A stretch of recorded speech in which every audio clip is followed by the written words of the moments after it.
It was close to 1:30 a.m. in the late summer heat of Louisiana. Aaron, a student originally from rural Georgia, was perched precariously on the rooftop of his dorm at the Blackwood Technical Institute. He was taking a drag from a cigarette, the neon glow of the New Orleans skyline a faint shimmer on the horizon. Beside him was his closest friend, Ryan. Their dorm overlooked the main access road, about 300 yards away. On the corner of that desolate road, near an abandoned ivy-covered building, stood an ancient cypress tree, its thick branches shrouded in shadow. Aaron's eyes were fixed on the tree. He stared, unblinking, until an unsettling impulse compelled him to rise and walk to the very edge of the terrace's low parapet.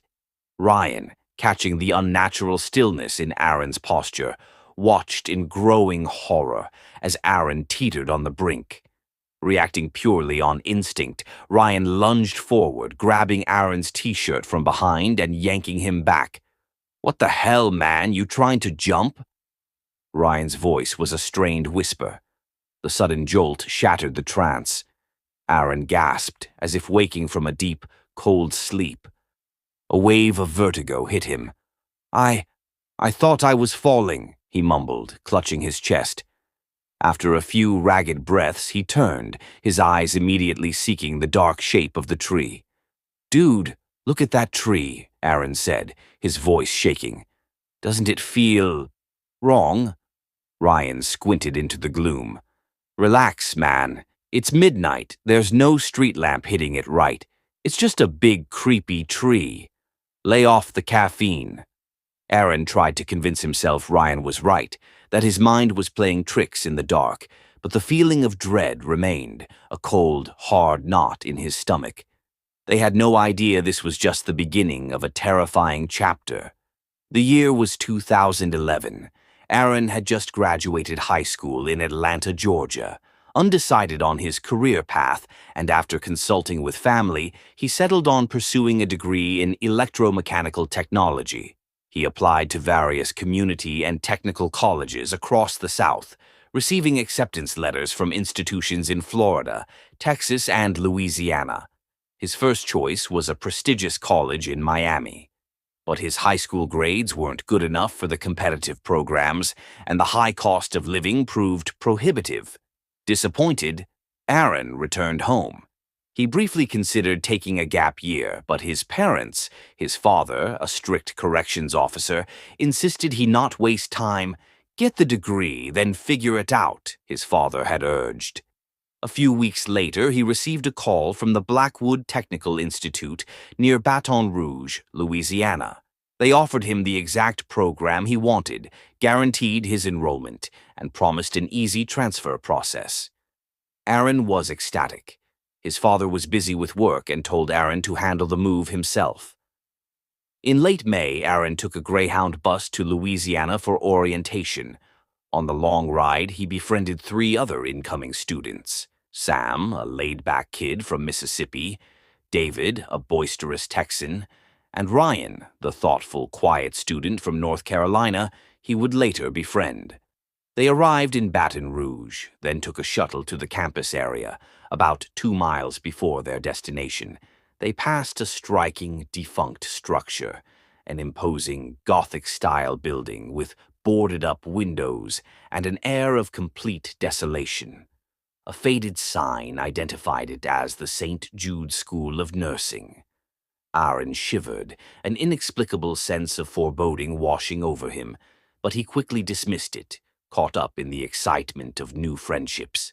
After reaching Blackwood Tech, Aaron completed his registration, paid his tuition, and secured his dorm room. He noted that the main student housing on the Blackwood campus was still a construction zone, set to be finished in a few months. Classes were scheduled to start in a month. In late June, Aaron's parents dropped him off at the bus station. The journey felt surreal. His college life was finally beginning. He reunited with Sam, David, and Ryan, and they decided to request adjacent rooms to live together. However, when they checked in with the housing coordinator, they learned the main Blackwood dorms were far from ready. The school had made alternative arrangements. You boys will be staying off campus for now, the coordinator explained, pointing to a map. About 2 miles down the road, behind the old St. Jude School of Nursing, is a separate hostel building. We've set up temporary rooms and a commissary there. The school bus will run a daily loop. The news landed with a thud. The abandoned nursing school, Aaron felt that same cold dread. They boarded the college bus and were dropped near the crumbling, eerie campus of St. Jude.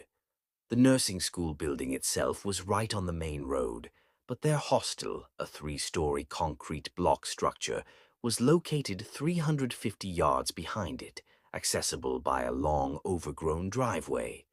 Aaron and his friends were assigned rooms on the 3rd floor. They settled in, and the next 2 days were spent getting oriented before classes started. Their routine began. The morning bus ride to Blackwood Tech, a return trip for lunch at the temporary commissary, a return to classes, and finally, the evening trip back to the desolate St. Jude campus. Every single time the bus pulled onto the main road, they would pass the sprawling cypress tree near the abandoned nursing school. It was unnaturally dense, swallowing the light even during the day, casting a perpetual shadow. It unnerved them, but they tried to ignore it. Aaron and Ryan, now roommates, often shared cigarettes on the roof, occasionally glancing at that ominous corner. A week after the first incident, Ryan, Sam, and David were having lunch with Aaron at the commissary. Ryan recounted the terrifying moment he pulled Aaron back from the roof's edge. "He was completely gone, man, just staring at that tree like he was hypnotized." Sam looked at Aaron with a challenging smirk. "Hypnotized by a tree? What did you see, Aaron? The spirit of a disgruntled librarian?" Aaron snapped. "You think it's funny? Come up on the roof tonight. You'll see what I mean." He finished his meal, his pride wounded, and stormed off. The story of Aaron and the tree spread quickly through the small group of early arrivals, turning him into a target of ridicule. He grew tense, irritable. The following Saturday evening, during dinner, David spoke up. "Hey, Aaron, you were so tough the other day. How about a challenge? Meet us on the roof at 1 a.m. I've got a game." Aaron, desperate to regain his standing, reluctantly agreed. At 1 a.m., a small group gathered on the roof. David laid out the rules. "The game is simple. You take this flashlight, walk from the hostel, circle the entire perimeter of the abandoned St. Jude building down by the road, and flash your light from the cypress tree to signal you made it back, $100 cash to the winner." Aaron's ego screamed at him to go. He needed to prove he wasn't a coward. But another student, Kyle, saw the easy money and volunteered first. Aaron's wounded pride wouldn't allow it. "No, I was challenged. I go first." A coin toss decided it. Aaron won. He accepted the flashlight, a surge of adrenaline masking his terror. As he walked toward the nursing school, he passed the dark expanse of the unlit basketball court that separated the two buildings. When he was only 50 yards from the court, he heard it, the distinct thump, thump, thump of a basketball being dribbled, followed by a heavy bounce on the concrete. The sound made the hair on his arms stand up. As he approached, the dribbling faded slowly, and the court was perfectly empty. A frigid gust of wind whipped past him. Every fiber of his being screamed at him to turn back. But the thought of 3 years of relentless teasing spurred him forward. He shone the flashlight towards the ominous St. Jude building and started walking again. This time he felt a presence, a heavy, cold weight moving right beside him. Something large, silent, and definitely not human. He didn't dare look. He reached the cypress tree. He couldn't go in. He quickly aimed his flashlight at the roof and flashed it. "I'm here! I won!" he shouted toward the faint shapes on the hostel roof. David's voice drifted back, tinny and distant. "No way, man.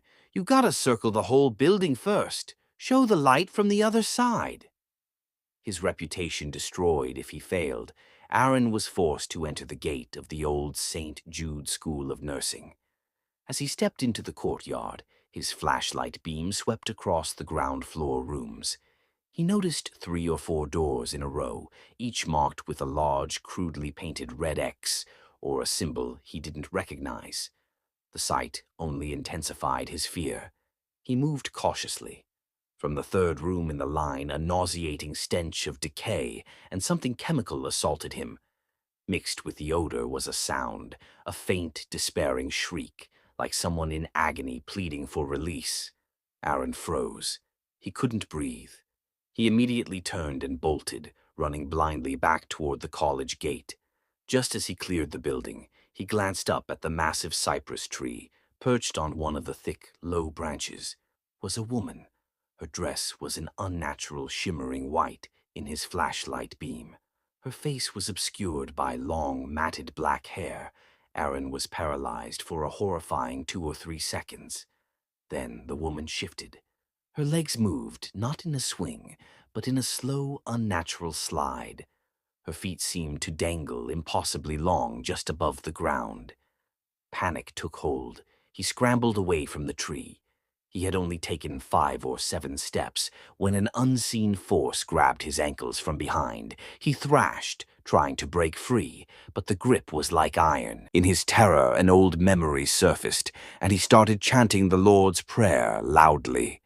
As the words left his mouth, a sudden, blinding surge of energy shot through him, and the grip released. He scrambled to his feet and sprinted across the basketball court towards the hostel. He reached the heavy metal gate on the ground floor. Just as he lunged for the handle, he felt a tremendous shove from behind. His head smashed against the concrete wall, and the world went dark. When Aaron regained consciousness, he was in the Baton Rouge General Hospital. Ryan, Sam, and David were standing by his bedside. He recounted the entire terrifying ordeal.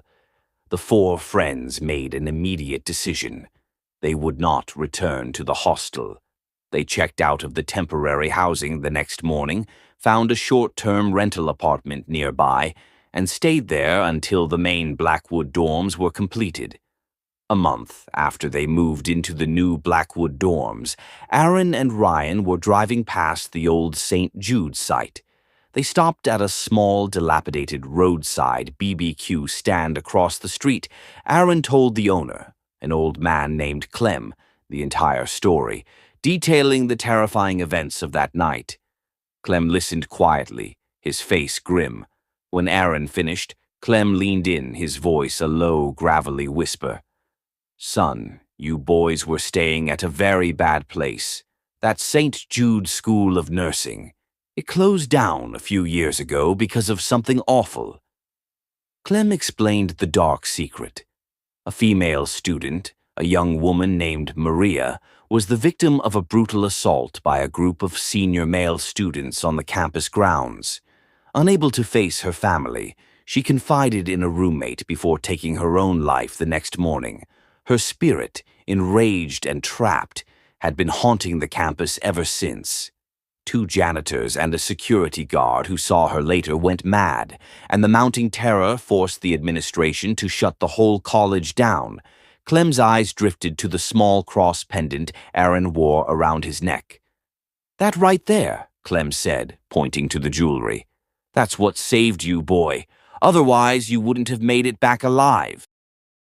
This is a story shared by Amelia, who lived this experience herself. And this wasn't just some standard spooky encounter. It's the kind of terror that will absolutely break you and leave you paralyzed with fear. So, buckle up for a story that's both fascinating and deeply disturbing.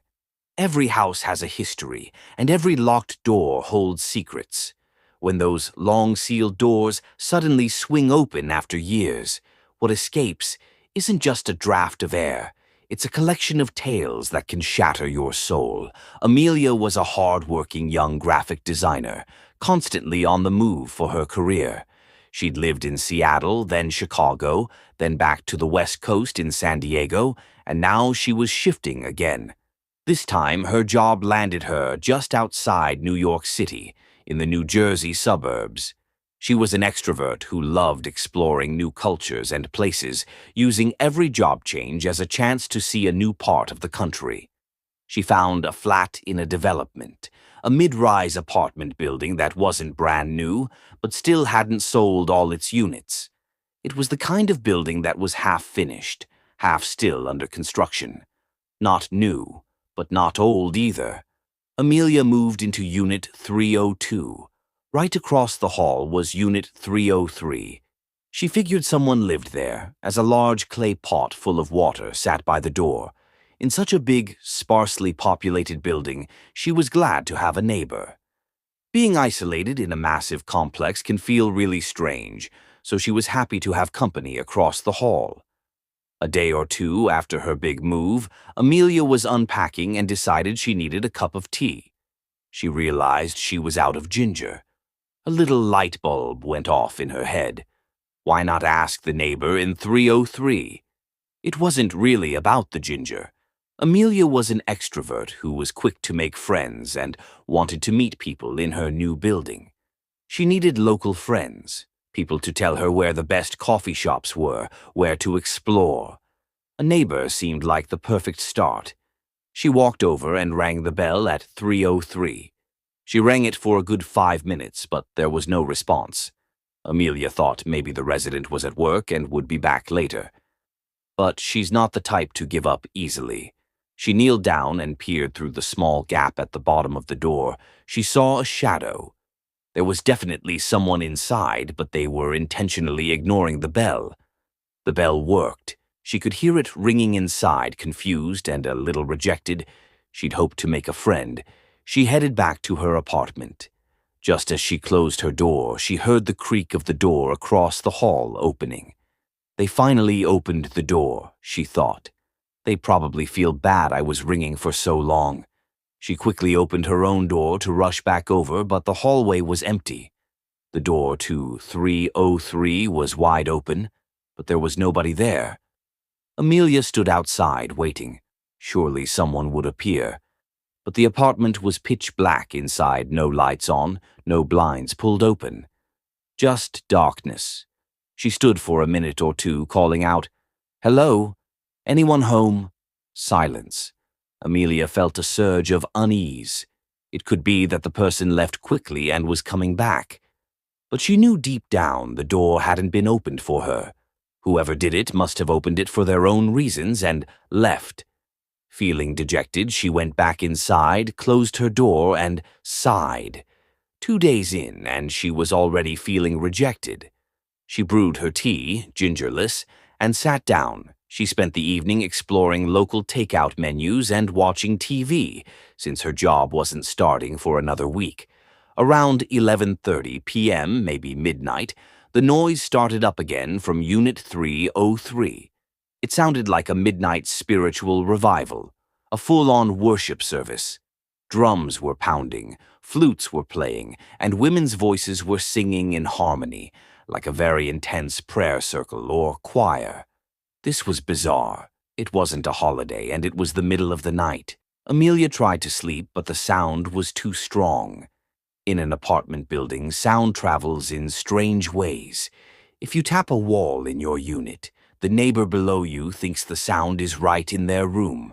Amelia felt like the revival was happening in her own living room. It was impossible to ignore. Her head was starting to pound. But the oddest part, the language they were singing in.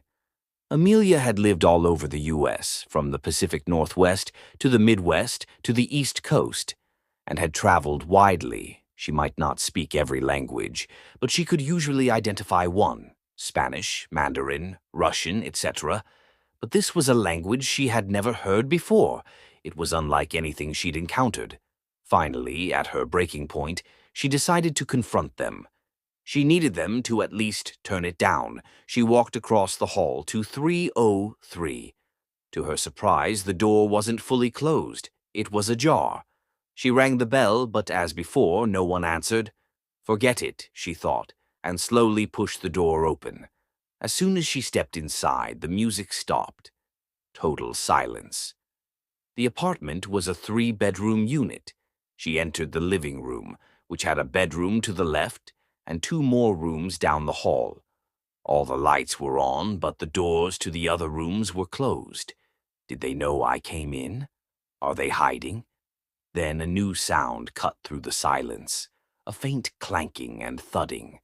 It sounded like someone dancing bare feet, hitting the floor, a thump, thump, thump, punctuated by the light jingle of ankle bells. The noise was coming from the bedroom tucked away on the left side of the living room. Amelia crept toward the door. She figured the whole choir was crammed into that one room. She quietly turned the handle and pushed the door open. The room was empty. Every single person was gone. The intense sound of the choir, the pounding drums, all of it had vanished. But a moment ago she'd heard the dancing. A wave of icy dread washed over her. She was standing in a stranger's apartment, an apartment she was now certain was empty, and she had heard someone dancing right here.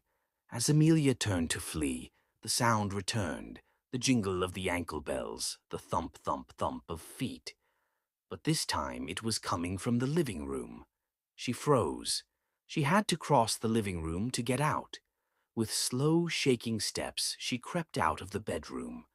In the center of the brightly lit living room, a woman was dancing. She was dressed in a traditional, vivid red skirt and blouse, with a huge, dark red mark covering her forehead like heavy rouge or dried blood. Her arms were covered in bracelets, and her hair was a nightmare, long, black, and flowing down to the floor. The woman was performing an intense traditional dance, a style like Bharatnatyam, but her face was a mask of pure rage. She danced toward Amelia, her eyes wide with fury. Then she would spin and turn, sometimes laughing maniacally, sometimes glaring with murderous intent. Amelia couldn't speak. She could only stare. The woman was mesmerizing and terrifying. Suddenly, the dancer collapsed onto the floor.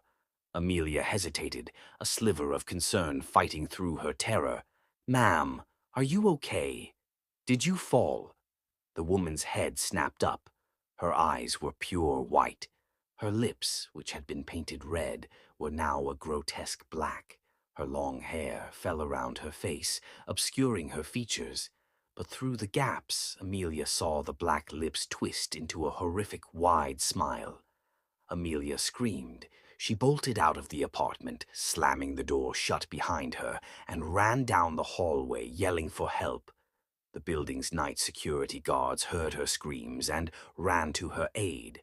They found Amelia sobbing, hyperventilating, and pointing frantically at Unit 303. "The woman!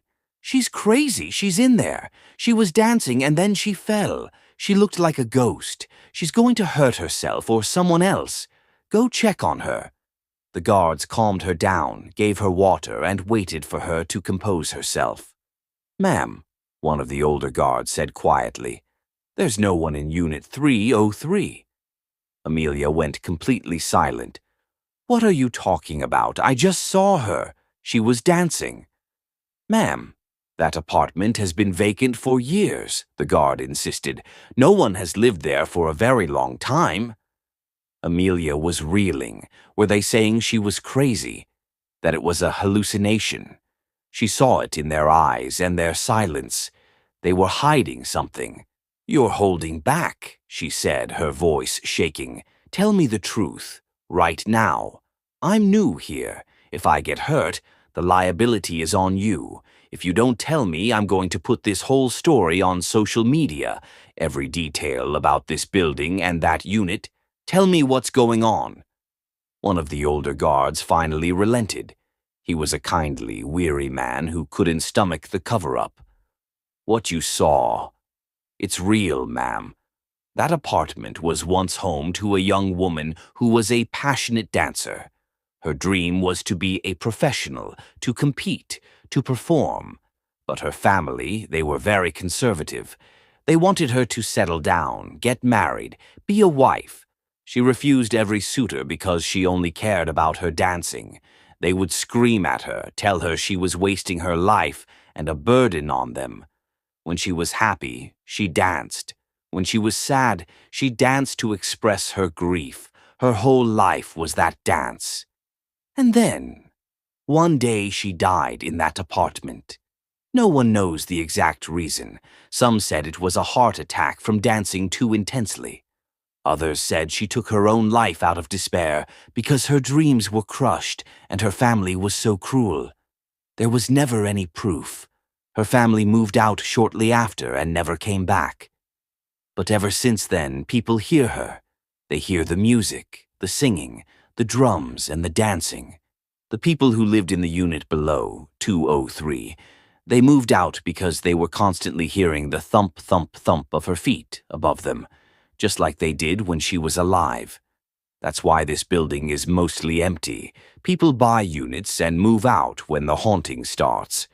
But ma'am, the guard whispered, you're the first person to have seen her.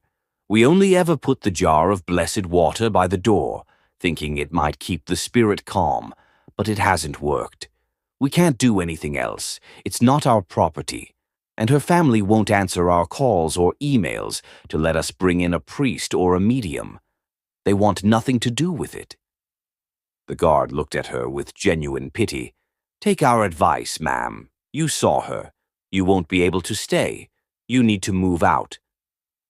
The very next day, Amelia moved out of the apartment building. She didn't look for another flat. She went straight for a shared living situation. I'll take a place with 3 roommates, she told herself. I don't care, as long as I'm not alone. Since that terrifying night, which was about 3 or 4 years ago, Amelia has changed jobs a couple of times, but she has never lived alone in an apartment again. She used to love the privacy and peace of her own space, but that is all gone now. She doesn't want her own time, her own workspace, or her own privacy. All she wants is people surrounding her 24/7. She remains traumatized by the woman in red, the ghostly dancer of Unit 303. This was supposed to be a new career adventure, but Amelia walked away with an experience that has forever scarred her life.